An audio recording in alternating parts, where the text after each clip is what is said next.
नमस्कार मित्रों, Alvin classes के यूट्यूब प्लेटफॉर्म पे आपका बहुत बहुत स्वागत है। मेरा नाम विवेक कुमार पांडे है और आप भारतीय राज्य व्यवस्था विषय को पढ़ रहे हैं। भारतीय राज्य व्यवस्था में हमारा यह 5वां अध्याय है। 5वें अध्याय का नाम संघ एवं राज्य क्षेत्र है। उसके पहले हमने 4 अध्याय के बारे में पढ़ा। अगर आपको उन अध्यायों का PDF चाहिए या कोई दिक्कत आ रही है तो आप कृपया हमारे व्हाट्सएप नंबर 7081788388 पर व्हाट्सएप या कॉल करके अपनी समस्या बता सकते हैं, या कोई त्रुटि हुई हो या कुछ और ऐड करना आप चाहते हो कि आगे वाली कक्षाओं में कुछ और विषयों को ऐड कर दिया जाए इससे संबंधित, तो आप अपने सुझाव दे सकते हैं। आपके सुझाव सादर आमंत्रित हैं। ये YouTube का प्लेटफॉर्म है, इसका नाम एल्विन क्लासेस है, ELWINCLASSES। इसको कृपया, अगर आप हमारे नए पाठक हैं, नए दर्शक हैं, या फिर आप हमसे जुड़े रहते हैं तो कृपया और लोगों को यह शेयर करें। आइए हम आज बात करते हैं अध्याय 5 संघ एवं राज्य क्षेत्र, the union government and union territory.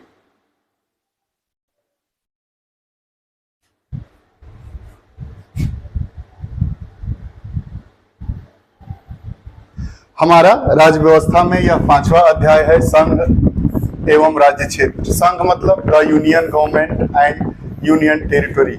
संघ राज्य मतलब केंद्र शासित, टेरिटरी मतलब केंद्र शासित। अभी वर्तमान में 28 राज्य और 8 केंद्र शासित प्रदेश है। आज की जो प्रेजेंट चीजें हैं 28 + 8 हैं। इसको हम पूरे डिटेल से पढ़ेंगे। हमारे संविधान के अनुच्छेद 1 में कहा गया है, हमारा जो भारत का संविधान है जिसका अनुच्छेद 1 है, उसमें कहा गया है India that is Bharat shall be a union of state. अब देखिए यहाँ पे यूनियन की बात हो रही है और हमारे संविधान में यूनियन की बात कही गई है। यूनियन मतलब संघ, फेडरेशन की बात नहीं कही गई है। यह कई बार पूछा जाता है। फेडरेशन नहीं है, हमारा क्या है, यूनियन है। अर्थात इंडिया जो कि भारत है, राज्यों का संघ होगा, इसका मतलब ये है। यहीं से प्रारंभ करते हैं हम अपने 5वें अध्याय की रूपरेखा। भारतीय संविधान में यूनियन शब्द का प्रयोग किया गया है, फेडरेशन शब्द का नहीं। ये बार बार पूछा जाने वाला प्रश्न है। यह पूछता है कि क्या भारतीय संविधान के अनुच्छेद 1 में क्या कहा गया है, यूनियन कहा गया है या फेडरेशन कहा गया है। ये छोटी छोटी बारीक चीजें हैं, लेकिन ये गलत हो जाती है। हमें याद रखना है कि हमारा पहला ही अनुच्छेद कहता है कि India that is Bharat shall be a union of state. India जो कि भारत है, राज्यों का संघ होगा। वहां पे ये नहीं कह रहा है कि India that is Bharat shall be a federation of state. नहीं, हमारे संविधान के आर्टिकल 1 में कहा गया है India that is Bharat shall be a union of state. India जो कि भारत है, राज्यों का संघ होगा। ये 1 नंबर का प्रश्न है, कई बार पूछा जाता है, यह मोस्ट इंपॉर्टेंट है, इसको आप देखेंगे। उसके बाद भारतीय संघवाद अमेरिका के संघवाद की तरह संघ की इकाइयों के बीच परस्पर किसी समझौते का परिणाम नहीं है। इसका मतलब ये नहीं है कि भारत के राज्यों को जब इच्छा तब भारत से अलग हो जाए। इसका मतलब ये हुआ union, India that is Bharat shall be a union of state. इसका मतलब ये हुआ कि राज्य की स्वेच्छा पर यह निर्भर नहीं करता है कि वह भारत देश से अलग हो जाए। वह कभी अलग नहीं हो सकता है। भारतीय संघवाद अमेरिका के संघवाद की तरह संघ की इकाइयों के बीच परस्पर किसी समझौते का परिणाम नहीं है। अर्थात जो अमेरिकी संघवाद है वो क्या है, इकाइयां, उनकी जो संघीय इकाइयां हैं परस्पर समझौते के परिणाम स्वरूप उनको, इसीलिए अमेरिका में 2 तरह की सिटीजनशिप है, नागरिकता दी जाती है। संघ में सम्मिलित राज्यों को संघ से अपनी इच्छानुसार अलग होने का अधिकार नहीं है। इसीलिए कहा जाता है कि जो हमारा भारतीय संघ है, हमारे भारतीय राज्य है, वो भारत के अभिन्न अंग है। इस पर निबंध लिखने के लिए भी आता है। ये जो 4 लाइनें हैं वो पीटी की दृष्टि से बहुत ही महत्वपूर्ण है। प्रश्न यह पूछता है कि India that is Bharat shall be a federation of state और India that is Bharat a union of state, तो हम टिक लगाएंगे। India that is Bharat shall be a union of state, union पे गौर करेंगे। जो हमारा भारतीय संघवाद है वह राज्यों के बीच समझौते का परिणाम नहीं है। इसका मतलब ये हुआ कि भारत देश से कोई भी राज्य अपने तरीके से अलग नहीं हो सकता है। आगे, इसलिए हमारे संविधान में संघ का नाम इंडिया अर्थात भारत है, इसलिए हमारे संविधान में जो संघ का नाम है वो इंडिया अर्थात भारत है।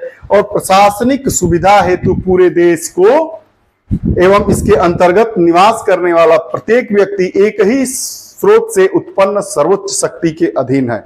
इसका मतलब क्या हुआ, जो मिजोरम में रहने वाला भारतीय होगा उस पर भी वही कानून लागू होगा, जो बलिया में रहने वाले भारतीय के ऊपर वो कानून लागू होगा। वही बात कह रहा है कि इसलिए हमारे संविधान में संघ का नाम इंडिया अर्थात भारत है और प्रशासनिक सुविधा हेतु, हम प्रशासन की सुविधा अच्छी हो इसके लिए पूरा देश, संपूर्ण देश एवं इसके अंतर्गत निवास करने वाला प्रत्येक व्यक्ति एक ही स्रोत से उत्पन्न सर्वोच्च शक्ति के अधीन है। यहाँ पे व्यक्ति की बात की जा रही है, नागरिक की बात नहीं की जा रही है।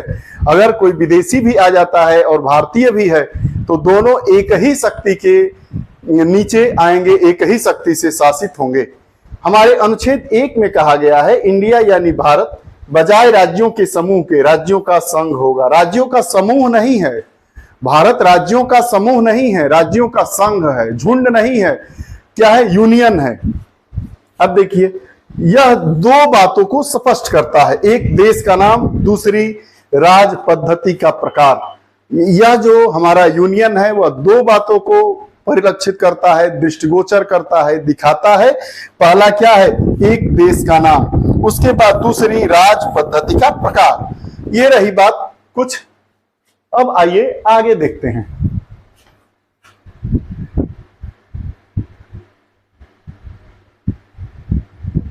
अंबेडकर के अनुसार राज्यों का संघ, अंबेडकर के अनुसार देखिए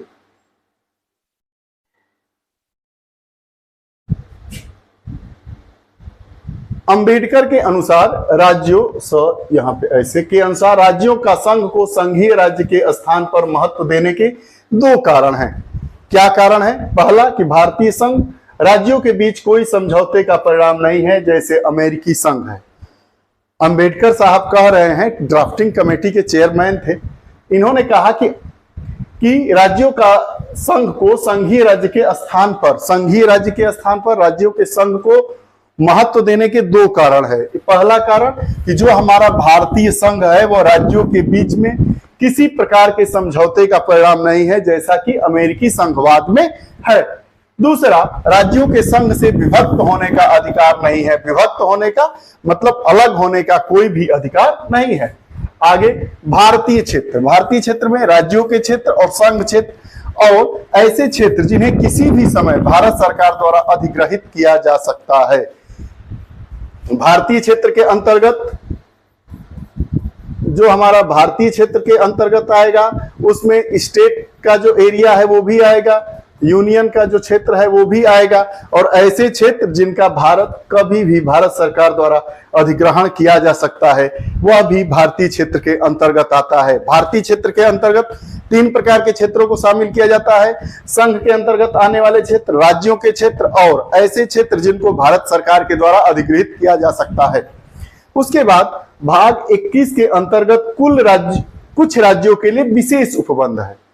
हमारे भाग 21 के अंतर्गत कुछ राज्यों के लिए विशेष उपबंध है। वह राज्य कौन कौन से हैं, आपका ये महाराष्ट्र, गुजरात, नागालैंड, असम, मणिपुर, आंध्र, तेलंगाना, सिक्किम, मिजोरम, अरुणाचल, गोवा और कर्नाटक। अब विशेष प्रावधान क्यों दिया गया है, वहां की स्थिति को, वहां की भौगोलिक व्यवस्था को, वहां की जनजातीय परिस्थिति को देखते हुए कुछ विशेष दर्जा दे दिया गया है ताकि वहां के राज्य में रहने वाले लोगों का समुचित विकास हो सके। अब अनुच्छेद 2 में संसद को यह शक्ति दी गई है कि संसद विधि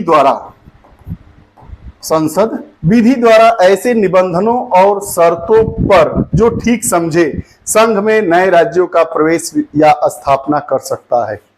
संसद को यह अधिकार दिया गया है कि अगर वह उचित समझे तो संघ में नए राज्यों का प्रवेश या स्थापना का अधिकार है संसद के पास। वहीं हमारा अनुच्छेद 3 ये कहता है कि संसद के पास शक्ति है राज्यों के सीमाओं में परिवर्तन करना या नए राज्य का निर्माण करना। वहीं पे अनुच्छेद 3 कहता है कि राज्यों के सीमाओं में परिवर्तन करना। आप देखे होंगे कि सन 2000 में 36 आपका उत्तराखंड अलग हो गया, छत्तीसगढ़ अलग हो गया और बिहार से कट के झारखंड अलग हो गया। वह किसके तहत किया गया? अनुच्छेद 3 के तहत। क्या संसद के पास वह शक्ति है कि नए राज्यों का निर्माण कर सकती है, उनके सीमाओं में परिवर्तन कर सकती है, उनको नामों में परिवर्तन कर सकती है? आर्टिकल 3 में 2 शर्तों का उल्लेख किया गया है। राज्यों के पुनर्गठन संबंधी अध्यादेश राष्ट्रपति के पूर्व मंजूरी के बाद ही संसद में पेश किया जा सकता है। अब देखिए, जहां पर पूर्व मंजूरी हो गई, जहां पर किसी व्यक्ति की राष्ट्रपति की पूर्व मंजूरी हो गई, अब उस पर क्या होगा? संसद अपना मामला कानून बना सकता है, विधि बना सकता है। वही कह रहा है कि आर्टिकल 3 में 2 शर्तों का उल्लेख किया गया है। राज्यों के पुनर्गठन संबंधी अध्यादेश राष्ट्रपति के पूर्व मंजूरी के बाद ही संसद में पेश किया जाता है। यह प्रश्न कई बार पूछा है कि क्या जो राज्यों के पुनर्गठन संबंधी अध्यादेश है उस पर राष्ट्रपति की पूर्व अनुमति आवश्यक है अथवा नहीं? तो आवश्यक है। वही घुमा के कहा गया है कि अनुच्छेद 3 में 2 शर्तों का उल्लेख किया गया है। राज्यों के पुनर्गठन संबंधी अध्यादेश राष्ट्रपति की पूर्व अनुमति या मंजूरी के बाद ही संसद में पेश किया जाता है। संसद का मतलब लोकसभा और राज्यसभा और राष्ट्रपति तो हो ही गए। उसके बाद संस्तुति से पूर्व राष्ट्रपति उस अध्यादेश को संबंधित राज्य के विधानमंडल का मत जानने के लिए भेजता है। यह मत निश्चित सीमा के भीतर दिया जाना चाहिए। राष्ट्रपति विधानमंडल के मत को बाध्य नहीं है मानने के लिए। इसका मतलब क्या है? एक समय सीमा दी जाती है। अगर उत्तर प्रदेश से पूर्वांचल बनाना हो, मध्यांचल बनाना हो, बुंदेलखंड वाला एरिया नया गठन करना हो नए राज्य का, तो राष्ट्रपति क्या करेगा? पूर्व अनुमति दे देगा, संसद उस पर कार्रवाई करेगी, विधि बनाएगी, उसके बाद राज्य के विधानमंडल को भेजा जाएगा। यह जरूरी नहीं है कि राज्य का विधानमंडल का कहा हुआ संसद माने अथवा न माने, वह संसद के ऊपर निर्भर करता है। उसके बाद आगे, संघ सरकार राज्य को समाप्त कर सकती है परंतु राज्य सरकार संघ को समाप्त नहीं कर सकती है। बात ये समझिए, जो हमारी संघ की सरकार है,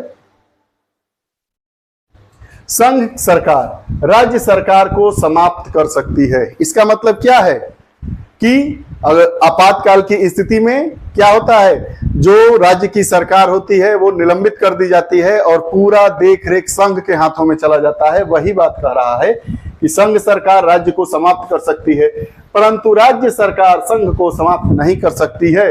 अमेरिका को अविभाज्य राज्यों का अविभाज्य संघ कहा जाता है। यह भी पूछा जाता है।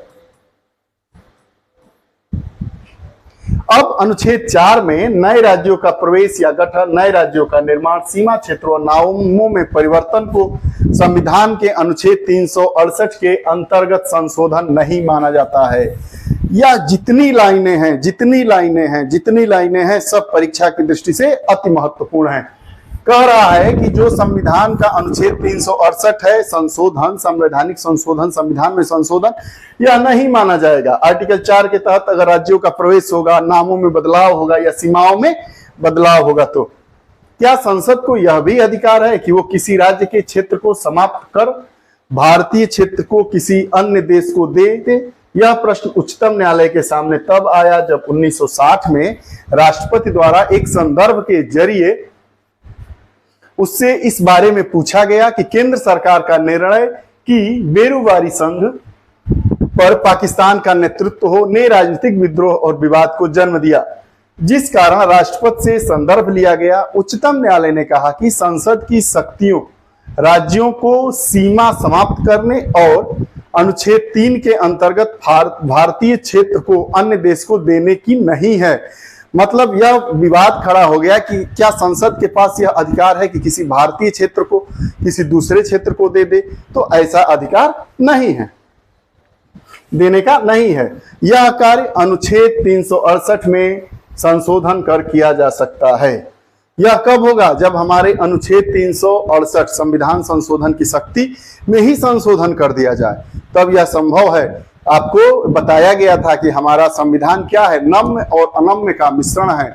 वही बात ये अनम्यता है, यह मतलब बहुत ही यहाँ पे कठोर हो जाता है हमारा संविधान जब संसद के सामने यह आता है कि क्या संसद के पास यह अधिकार है कि किसी अमुक राज्य को किसी दूसरे देश को दे दे। तो यह अधिकार नहीं है। यह अधिकार कब होगा? जब अनुच्छेद 368 में संशोधन करके इस विषय पर नया विधि लाया जाएगा।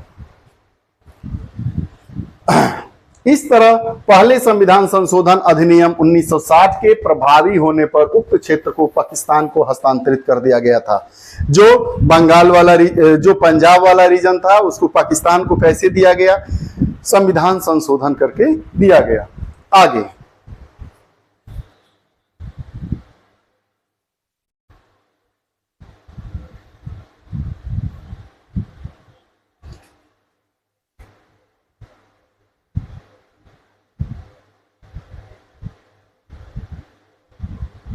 आगे देखिए, 100वां संविधान संशोधन 2015 के अनुसार भारत को ने बांग्लादेश को 111 विदेशी अंतः क्षेत्र दिया व बांग्लादेश ने भारत को 51 अंतः क्षेत्र दे दिया। जो बांग्लादेश विवाद था उसमें भारत ये बहुत समय से चला आ रहा था, कई वर्षों से। तो हमारी जो वर्तमान की सरकार है मोदी सरकार ने यह निर्णय किया कि हम संविधान में 100वां संविधान संशोधन लाएंगे और उसके अनुसार भारत ने बांग्लादेश से सटे हुए 111 क्षेत्रों को बांग्लादेश को दे दिया और बांग्लादेश ने 51 क्षेत्रों को भारत को दिया। केंद्र शासित प्रदेशों एवं राज्यों का उद्भव, देशी रियासतों का एकीकरण। देशी रियासतों को 3 विकल्प दिए गए थे। जब भारत हमारा आजाद हुआ तो उस समय 500 से ज्यादा देशी रियासतें थी, तो उनके सामने 3 विकल्प दिया गया।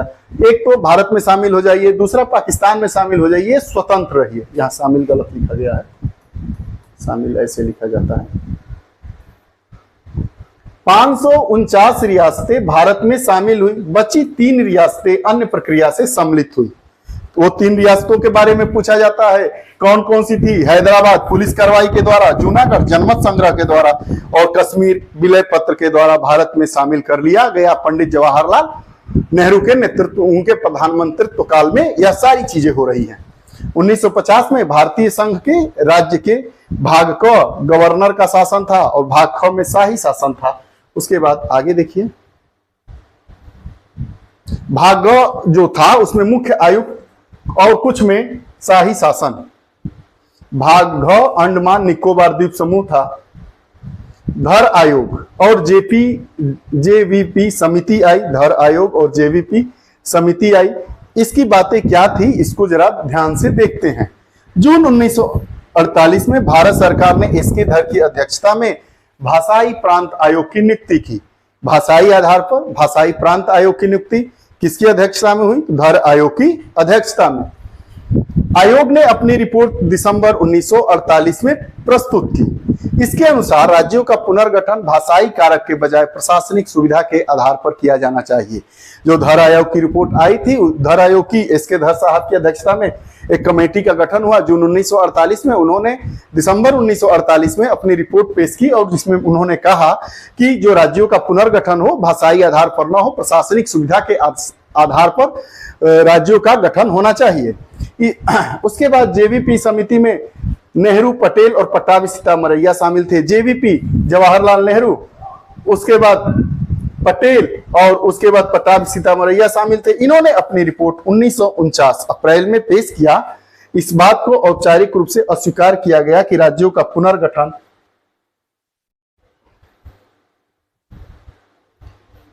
के बाद धर आयोग ने कह दिया कि भाषाई आधार पर प्रांतों का गठन नहीं होना चाहिए, प्रशासनिक सुविधा के आधार पर होना चाहिए।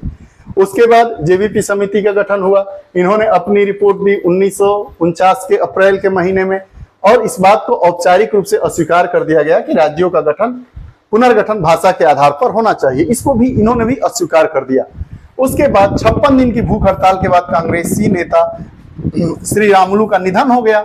अब श्री रामुलु का निधन हो गया, वो उनकी मांग थी कि जो राज्यों का गठन हो वो भाषाई आधार पर हो, लेकिन हमारे सरकार में जो पंडित जवाहरलाल नेहरू के प्रधानमंत्रित्व काल में जो आयोग का गठन किया गया था, चाहे धर आयोग हो चाहे जेवीपी की कमेटी हो, उन्होंने कहा कि राज्यों का जो पुनर्गठन हो वो भाषा के आधार पर नहीं होना चाहिए, प्रशासनिक सुविधा के आधार पर, प्रशासनिक शासन व्यवस्था को कैसे सुदृढ़ किया जाए उसके आधार पर होना चाहिए। लेकिन इसके विरोध में एक श्री रामुलु थे नेता, उन्होंने भूख हड़ताल किया, 56 दिन बाद इनकी मृत्यु हो गई। तो परिस्थितियां बदल गई। परिस्थितियां बदलने के बाद फजल अली आयोग का गठन हुआ 1953 में, जिसके अध्यक्ष थे फजल अली, के.एम. पाणिकर और एच.एन. कुंजरू।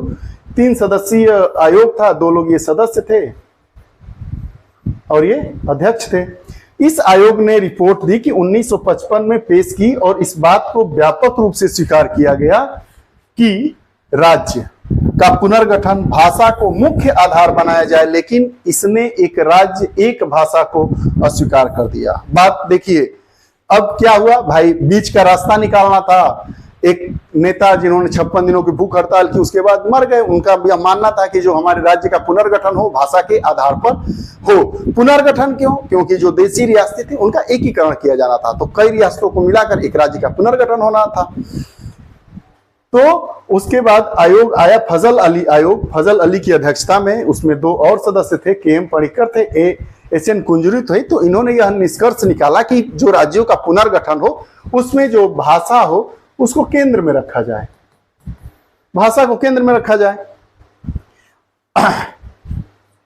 लेकिन एक राज्य एक भाषा को अस्वीकार कर दिया। ऐसा नहीं है कि जो हिंदी भाषी राज्य हैं उनमें एक ही भाषा प्रयोग में लाई जाए, हिंदी ही लाया जाए, या जो पश्चिम बंगाल है वहां पे बांग्ला बोलने वाले लोग हैं तो वहां की भाषा बांग्ला हुई। उन्होंने एक राज्य एक भाषा का अस्वीकार किया। उसके बाद समिति ने किसी राज्य पुनर्गठन योजना के लिए 4 बड़े कारकों की पहचान की। अब वो कारक कौन थे? बीच का रास्ता निकाला जाने लगा। अब 4 कारक कौन थे? देखिए,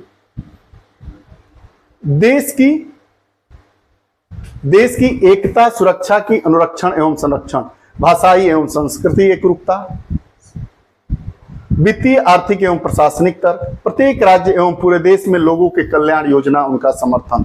अब समझिए, अगर पश्चिम बंगाल में केवल बांग्ला ही बोली जाए, तमिल में, कर्नाटक में, कन्नड़ में वहां की भाषाएं बोली जाए, महाराष्ट्र में, उसके बाद मद्रास में केवल मराठी, ये सब बातें अगर केवल बोली जाने लगेगी तो हमारे देश का जो एकीकरण होगा वो कैसे हो पाएगा? संभव ही नहीं हो पाएगा। अगर किसी दूसरे प्रांत का व्यक्ति वहां जाएगा तो न उनकी भाषा को समझ पाएगा, न जिस प्रांत में गया है वहां के लोग उनकी भाषा को समझ पाएंगे। तो जो हमारे देश का मिसाल दिया जाता है विविधता में एकता, वह कैसे सुनिश्चित हो पाएगा? इसीलिए कहा गया कि प्रत्येक राज्य एवं पूरे देश में लोगों के कल्याण योजना एवं उनका समर्थन किया जाए। उसके बाद 1 नवंबर 1956 को 14 राज्य 6 केंद्र शासित प्रदेशों का गठन कर दिया गया। 1 नवंबर 1956 को 14 राज्यों और 6 केंद्र शासित प्रदेशों का गठन किया गया। 14 राज्य कौन कौन से थे? आंध्र प्रदेश, असम, मुंबई, बिहार, जम्मू कश्मीर, केरल, मध्य प्रदेश, मैसूर, मद्रास, उड़ीसा, पंजाब, राजस्थान, उत्तर प्रदेश और पश्चिम बंगाल। 1 नवंबर 1956 को 14 राज्य और 6 केंद्र शासित प्रदेशों का गठन कर दिया गया। 14 राज्य कौन कौन से थे? आंध्र, असम, मुंबई, बिहार, जम्मू कश्मीर, केरल, मध्य प्रदेश, पश्चिम बंगाल, उत्तर प्रदेश, राजस्थान, पंजाब, उड़ीसा, मद्रास और मैसूर। जो 6 केंद्र शासित प्रदेश थे, संघ शासित या केंद्र शासित, संघ के द्वारा शासित या केंद्र के द्वारा शासित, उसमें दिल्ली, हिमाचल, मणिपुर, त्रिपुरा, अंडमान निकोबार एवं लंका द्वीप, मिनिकॉय, अमीनी द्वीप समूह शामिल थे। उसके बाद अभी जो वर्तमान की स्थिति है उसको देखेंगे। 2 जून 2014 में आंध्र प्रदेश से तेलंगाना राज्य बना। पूछा जाता है कि तेलंगाना राज्य की स्थापना कब हुई? 2 जून 2014 को। भाषा के आधार पर आंध्र प्रदेश पहला राज्य बना। कब बना? 1953 में। भाषा तेलुगु, राजधानी कुर्नूल, गुंटूर में हाईकोर्ट स्थापित हुआ आंध्र प्रदेश का। और वर्तमान में भारत में 28 राज्य और 8 केंद्र शासित प्रदेश हैं। हमने जाना अपनी इस राज्य व्यवस्था की कक्षा में कि हमारे संविधान में यूनियन शब्द का प्रयोग क्यों किया गया है, फेडरेशन शब्द का प्रयोग क्यों नहीं किया गया है, हमारे संविधान निर्माताओं ने ऐसा क्यों किया, राज्यों के पुनर्गठन का आधार क्या था, भाषाई आधार था या प्रशासनिक सुविधाओं को देखकर राज्यों का गठन किया गया, या बाद में क्या स्थिति रही। 1 नवंबर 1956 को कितने राज्यों का गठन हुआ, उन राज्यों का नाम क्या क्या है, कितने संघ शासित या केंद्र शासित राज्यों का गठन हुआ, उनका नाम क्या है। आज वर्तमान की स्थिति क्या है, भारत में कितने राज्य और कितने केंद्र शासित प्रदेश हैं। तो आज वर्तमान की स्थिति ये है कि 28 राज्य और 8 केंद्र शासित प्रदेश है। आप लोगों को यह राज्य व्यवस्था की कक्षा कैसी लग रही है? अगर आपको यह कक्षा पसंद आई तो कृपया लाइक करिए, कमेंट करिए, अपने मित्रों तक शेयर करिए। फिर अगली कक्षा के साथ फिर उपस्थित होंगे, तब तक के लिए बहुत बहुत धन्यवाद। नमस्कार।